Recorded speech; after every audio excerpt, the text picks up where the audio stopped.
बच्चों, आज हम लोग 2020-21 के नवीनतम सत्र की प्रथम दिन गणित के विषय के लिए हम लोग अध्ययन करने के लिए एकत्रित हुए हैं।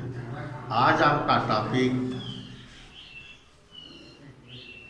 यूनिट फर्स्ट संख्या पद्धति का अध्याय 1 वास्तविक संख्या।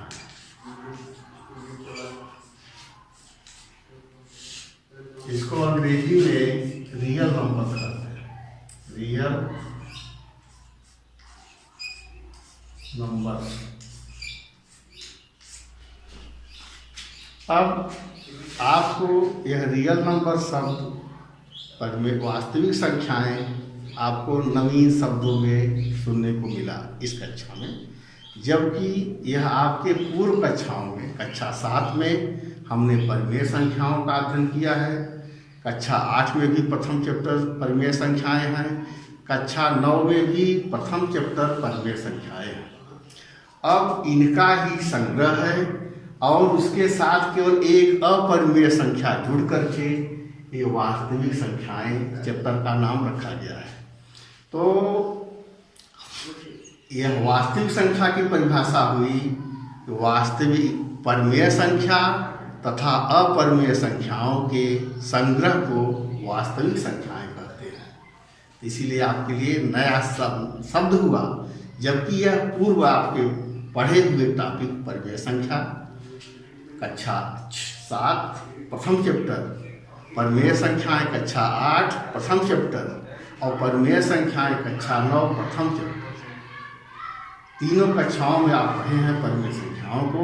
इसमें एक दूसरी परिमेय संख्या जो रही अपरिमेय संख्या, तो इसका सम्मिलित नाम हो गया वास्तविक परिमेय संख्या। कहने का मतलब इसके केवल 2 पार्ट होते हैं। एक है परिमेय संख्याएं, परिमेय संख्याएं, और दूसरा पार्ट है अपरिमेय संख्याएं।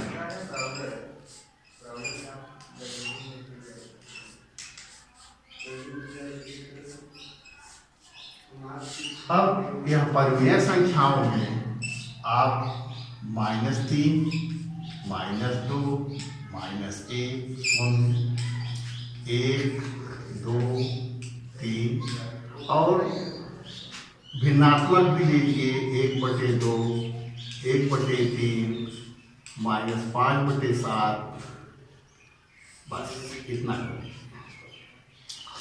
और अपरिमेय संख्याओं में जैसे √2, √3, 2√5,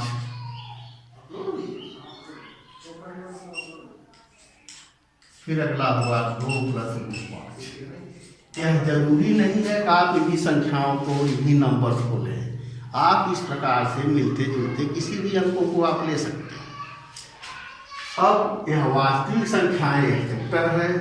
आप समझ गए कि वास्तविक संख्याओं ये 2 संख्याओं के पार्ट से बनी है।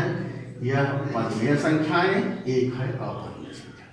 परिमेय संख्याओं में निगेटिव पूर्णांक, पॉजिटिव पूर्णांक और भिन्नात्मक, और अपरिमेय संख्याओं में रूट संख्या।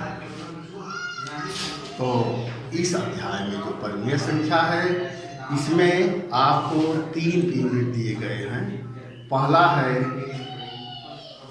यूनिट आपको मिलेगा यूक्लिड प्रमेय का एल्गोरिथम,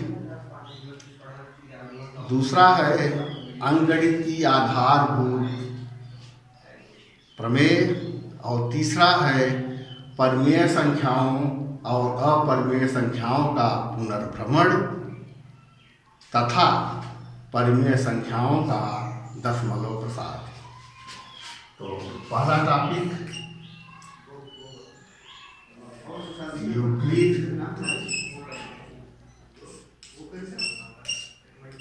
यूक्लिड विभाजन प्रमेय क्या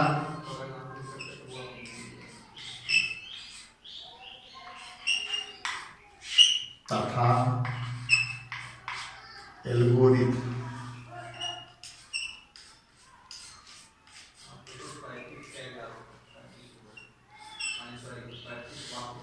दूसरा टॉपिक है अंकगणित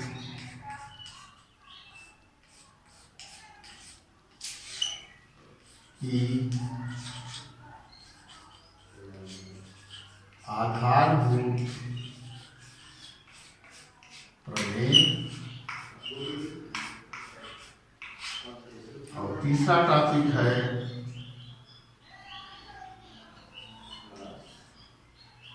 परिमेय संख्याओं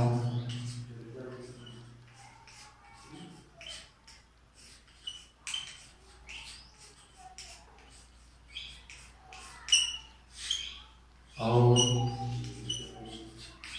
अपरिमेय संख्याओं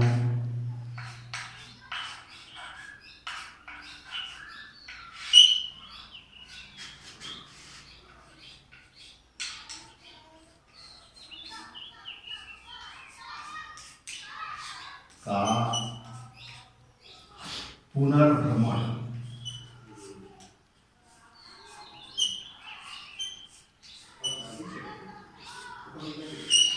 तथा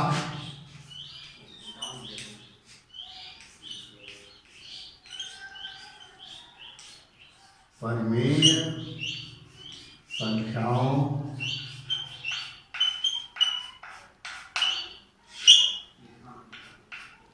का दशमलव प्रसार।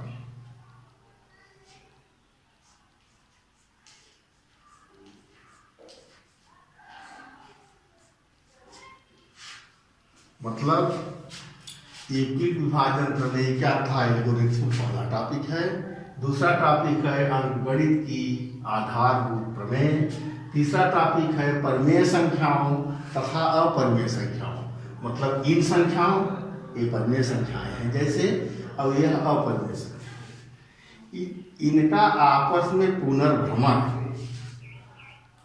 ठीक है, माने आपस में किस प्रकार से मिलेंगी ये, और ये जो परिमेय संख्याएं हैं इनका दशमलव प्रसार। यह चैप्टर 3 यूनिट में बटा हुआ है। आज हम आपको यह जो प्रथम टॉपिक है यूक्लिड विभाजन प्रमेय क्या तथा एल्गोरिथम, आज हम इसी टॉपिक पर प्रकाश डालेंगे और फिर टॉपिक नंबर 2 और टॉपिक नंबर 3 के लिए हम आपको नेक्स्ट वीडियो में बताएंगे।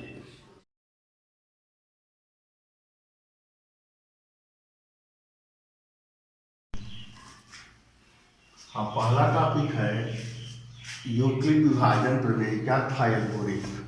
यह प्रमेयिका जो है वह दो धनात्मक पूर्णांकों के विभाज्यता से संबंधित है।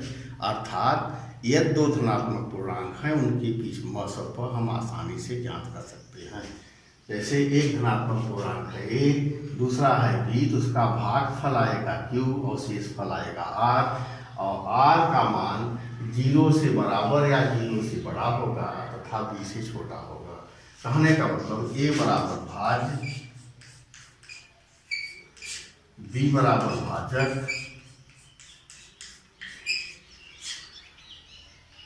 q बराबर भागफल तथा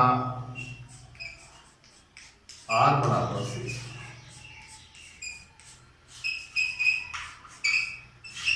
जैसे सपोज के लिए एक गिनती 11 है, एक दूसरा है और, तो यह 4 दूनी 8 प्लस 3।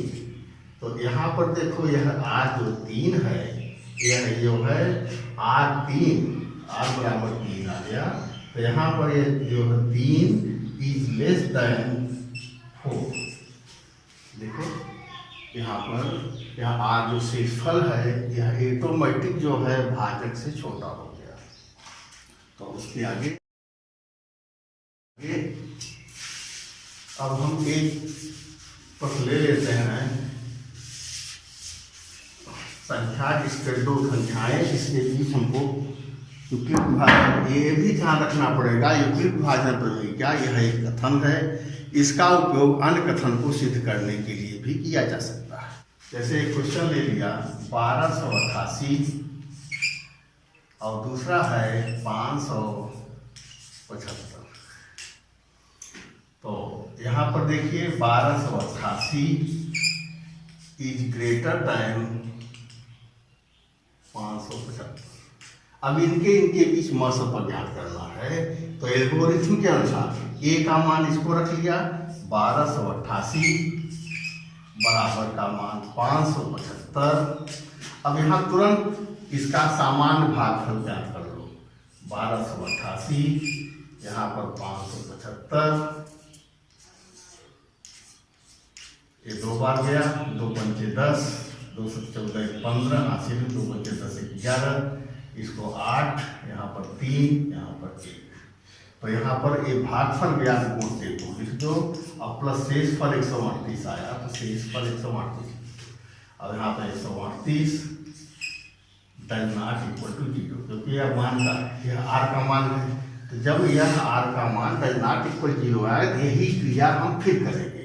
अब यह जो 575 है यह भाज्य बन जाएगा और यह जो है भाजक बन जाएगा 138। और इस क्रिया को फिर ऐसे सामान्य भाग के द्वारा हम फिर क्रिया करेंगे। तो 575 भागा 138, अब ये 4 बार गया, तो 4 8 32, 80 3 4 2 8 11, 80 1 4 1 4 1 5। अब इसको घटा दिया तो आ गया 23। कितना? 80 3 और 4 के 12 3 15, 80 1 4 1 4 1 5। तो यहाँ पर 3 हो गया, यहाँ पर 2 आ गया 23। तो गुणते 4 धन 23। अब यहाँ भी जो 23 है, यह 23 जो है वह 23 डज नॉट इक्वल टू 0। तब फिर यह 138 जो है भाज्य बन गया और यह जो है भाजक बन गया 23। अब यहाँ फिर सिंपल क्रिया इसी को दोहरा देते हैं। 138 और यहाँ 23 से इसको भाग कर देंगे। तो यहाँ पर तो यहाँ 6 की 18, 80 1 6 2 12, ये पूरा विभाजित हो गया। यहाँ लिखेंगे उल्टे 6 धन 0। अब जब आर का मान 0 हो गया, तब जब यह भाजक 23 है, यही म सपर का भाजक 23 है, यही म सपर का करेगा। यहाँ लिखो भाजक 23 बराबर म सपर बराबर है 23। यही आंसर लिखोगे म सपर बराबर 23। ठीक समझे आप?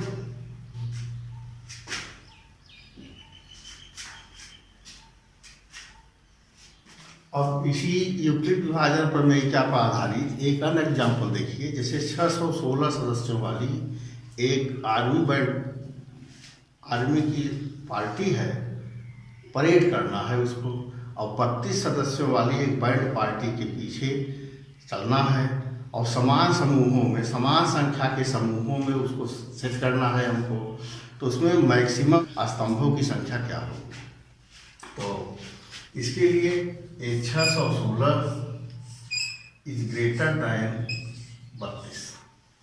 अब इसको मैक्स बोला है अधिकतम स्तंभों की संख्या बताओ। तो जब शब्द वो कहे प्रश्न में अधिकतम या अधिक से अधिक, तो या बड़ी से बड़ी संख्या, ऐसा शब्द आए बड़ी से बड़ी या अधिकतम, तब उसका म शब्द को हम ज्ञात करते हैं। दूसरी तरफ यदि छोटी से छोटी या कम से कम ऐसा कहे तो उसका हम ल शब्द ज्ञात करते हैं। हमारे कहने का मतलब यह अधिकतम शब्द मिला, इससे स्पष्ट हो गया कि हमको इसका म शब्द ज्ञात करना है। तो हम म शब्द को यूक्लिड विभाजन प्रमेय से हल करेंगे। तो यहाँ 616 इज ग्रेटर दैन 32, तो ये 616 भाजक भाज्य बन गया। 616 इक्वल टू 32 अब यहाँ सिंपल भाग देते हैं 616 और ऐसे करके 32। अब इसमें जो है एक कम हो गया, 32 दूना 64, 32 दूना 64 हो जाएगा, एक कम हो गया, यहाँ होगा 32। अब यहाँ पर घटा लिया इसको, तो 11 में से 2 गया 9, यहाँ 5 बचा, 5 में से 3 गया 2, अब इसको ले लिया 6। अब यहाँ पर 9 बार मैक्सिमम ले जा सकते हो, 9 बार ले गया तो 9 दिया 18 हासिल 1 और 9 के 27 1 28, अब घटा दिया तो यहाँ पर 16, 16 में से 8 गया 8, यहाँ 8 में से 8 गया कैंसिल। तो इस प्रकार से बना गोटते 19 धन 8। अब ये 8 जो है दैट नॉट इक्वल टू 0। तो इसी प्रमेयिका को हम वापिस रिपीट करते हैं। तो यह जो है 32 यह भाज्य का काम कर दिया, 8 भाजक बना। अब यहाँ रफ करने की क्या जरूरत है, ये तो पहाड़ा सिंपल है, आप पढ़ सकते हो। 8 चौक 32, तो भाग पर हो गया 4 और रिमाइंडर बचा आपका 0। तो इस प्रकार से जग है 8, यही भाजक बराबर मसब बराबर। अब यहाँ अधिकतम स्तंभों की संख्या शब्द बोला है, यहाँ देखो अधिकतम स्तंभों की संख्या, अधिकतम स्तंभों की संख्या